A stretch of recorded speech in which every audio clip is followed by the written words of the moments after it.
Head man of LSU baseball, that's right, Coach Jay Johnson, back in action tonight in the box. LSU, Mississippi State. Coach, what's going on, man? How we feeling on game day?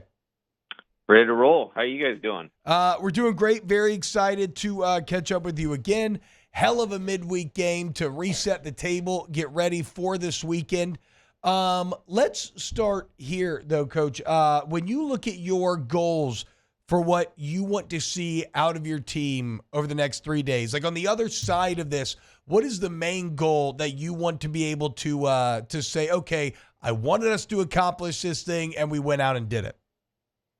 Yeah, I think we want to obviously win every game that we play. Like we treat this season like it's a 56-game playoff bracket. And our team has done a great job of showing up ready to play every single game. And so I want to make sure we kind of stay in that character.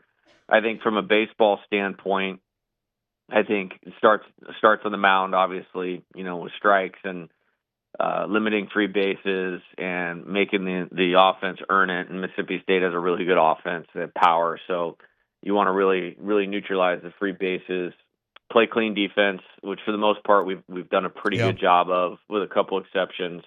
And then offensively, just, man, stay with it. I mean, we've had 2 games where we've kind of been slowed down a little bit, and that's it. And so we just want to keep going there. Coach T-Bob and I were talking about Mississippi State stats, like in SEC play, and they're not what the record says. The record's 1-5 in league play, but T-Bob did a great job breaking down. The stats are actually really, really good. And so as you're preparing for this team and you're kind of talking with your team, and maybe they do understand it, like, hey, I realize the record is what the record is, but this is a good baseball team. Have you had those conversations? Yeah, I mean, it's pretty. It's just cut it to this, like this Omaha caliber team. Like, right. I mean, and you don't need to look any further than where we were, 3 or 4 weeks into last year, and we were an Omaha caliber team, and that's just the only league that this is going to happen. And they played Texas the first weekend, who we just played, and they played Oklahoma, who's like 21-3. So and we're all kind of going through that. There's just nobody's not going through that. So yeah, I'm not worried about our team having full attention to what we need to do this weekend. They're a good team, so it makes it hard to execute it, but the readiness deal, I'm pretty comfortable with. Coach, I don't know if you can answer this or not, but Mississippi State looking like they're playing with their starting rotation a little bit, saving their ace for game number 2. Are there any plans to make any adjustments therein for you? No. We're Cade will start tonight, and feel good about that. He's done a terrific job with his body. So 6 days is enough. He's ready to go. And always try to coach that way. Like, look inward first. What's best for our team? Yep. I believe it's best for our team to get him out there and going tonight. And so that's what we're going to do. And Coach, I know that you speak all the time about the importance of every single game and how you approach the midweek. And when you look at last week's series, it's such an odd series in that, through that Curiel home run, everything was so good. And then it all kind of turned a bit. And offensively, well, like you said, one of the only lulls that you've really had. But then you come right back in the midweek. The bats are locked in, 9 runs in inning number 1. How important was it for you to see that response out of your team after probably coming out of last weekend a bit disappointed?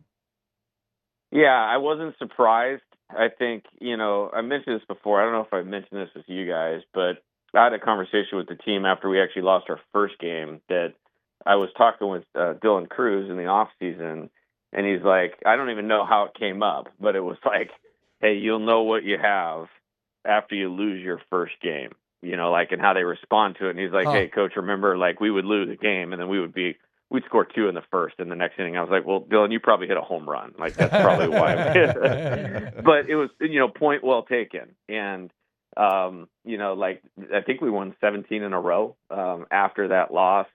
And so I don't worry. I did not even have a concern about that. I think for me, it's more of like, hey, the grind, if you want to call it, of this thing is very real once you get into league play. And hey, first league road trip, yeah, we lost the series, but I was more like, hey, mentally, physically, just from a fatigue standpoint, you always got to be careful of that. And so I've actually adjusted several things this year that we're doing, to try to help the Stephen Milam, Danny Dickinson, Curiel, Stanfield, Luis Hernandez, these guys that are playing very heavy load roles so that they can be as sharp as they can when the game starts. And, it's still early. I mean, we're not quite almost halfway through, but so far so good. These guys have been pretty consistent. Yeah. Yeah, Coach, and you've had some young baseball players play all season long, but there were some that had some good performances on the road in an environment like that at Texas, first SEC series, and they handled that and they played well. So I would assume that, for your mindset, it's like, okay, next time we go on the road, it's going to be even better because it's not the first time. It's maybe not the same situation, but I did think there were some young players on the baseball team that handled that. Yeah, no doubt. And we've good baseball players. We have skilled players.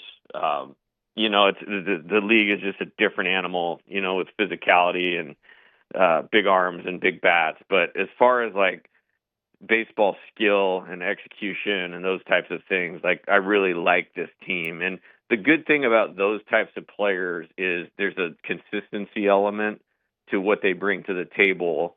And I think that's part of why we've had some success here early this year. And to do it, in a road environment like that is a real positive. And, like I said, there's a few things that could have tipped the scales our way. I think we learned a lot, from that series. And you have to do that because there's another haymaker or challenge coming around the corner. So we got to keep improving through winning and losing. And something I take a lot of pride in. And I think these guys will continue to do that.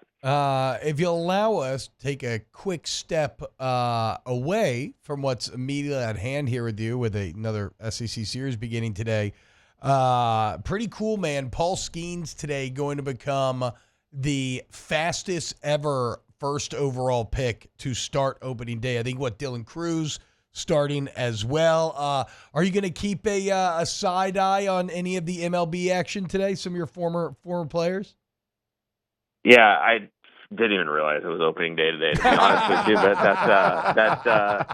I don't know. Locked in. Well, we were all growing up, it was on a Monday or something. I don't know. That just didn't register. But super proud of those guys. Love those guys. And yeah, I'll check in on how they did after we're all done tonight.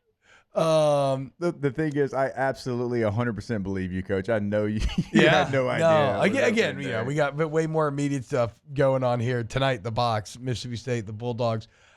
Coach, it seems like this portion of the SEC season, you're still finding, okay, what are the exact roles? Who can we exact rely on, and where can we rely on them? And the bullpen is kind of highlighting a lot of those discussions. What is your process for continuing to find the answers out of the pen and where guys fit best? And then how do you approach your plan in terms of moving those chess pieces? Yeah, I think it's a little more complex this year because we have a talented team, because we haven't lost very many games. I think it can't get lost. Like, Cade Anderson's the only pitcher so far that had thrown an SEC inning coming into this year. Wow. And so, yeah, like when you say that, it's like, oh, wow. Now, with that being said, I think guys got plenty enough talent to get the job done. There's a little bit of a matter of getting them out there and going through it. And then there's like marked improvement. I sat in the office with Coach Yeski and Jamie Tutko on Monday morning, and we talked about 8 or 9 of the key guys and what's their path to execution, what makes them the best, and make sure that they're in tune with that. And then when they're locked in on that, they're pitching with more conviction. You can line them up better against, certain type of hitter. And we put a lot of work into that as is, but they got to execute it to do it, so just getting total awareness. So it gives them the best chance to do it. And, and that's with all of them. That's with starters, and, can they give us a little bit more length in the game? And, and that was the tricky spot about Saturday, is it was the 5th inning. There was a lot of outs to get still when we made the move, and, it didn't work. And, we will learn from that and try to help those guys be better, help us be better and go get it. Coach, I want to ask you about one more player before we let you go. Zach Cowan, somebody we've talked a lot about this week, and obviously LSU fans know him from the regional a year ago. I mean, he's been so dominant, whatever role you've brought him into this year. Like, is there a set in stone plan for him, like when you go into these weekends, or because he's been so valuable, maybe you allow it to be more of a feel thing because when he's come in, he's kind of shut the door on the opposing offense? Yeah, he's going in when it matters. You know what I mean? That's basically what it comes down to. And against Missouri, we scored 12. Had some space, and then they started to kind of creep back in a game a little bit.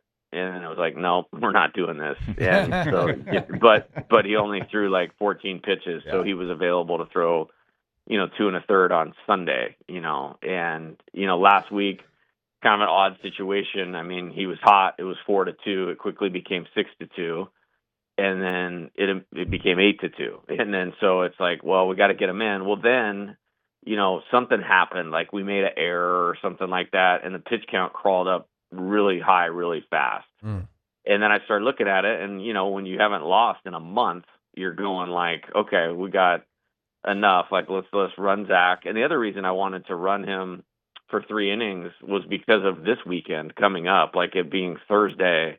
We kind of were able to get him a week off because we've taxed him pretty good. And I thought, you know what, we have enough to take care of the 2 games. We didn't execute that, but we did get him 6 days off, which at this point in the year with what he's doing and how he's done it is a big deal. And so anyway, that was a little bit of part of that. And now, it's this game, and when we need to win, obviously, and it's tight, he'll be a part of that. Yeah, I love that you take the time to just honestly like lay out your logic, the thought that goes behind these decisions, and I know our audience definitely appreciates it as well. Coach Jay Johnson, LSU head baseball coach, series starting tonight in the box, 7 p.m. night, 6:30 on Friday night, 2 p.m. in the afternoon on Saturday. Get out to the box, get loud, get crazy, make it hell on them dogs. And, I can't wait, Coach. Best of luck this weekend. All right, guys. Have a great day.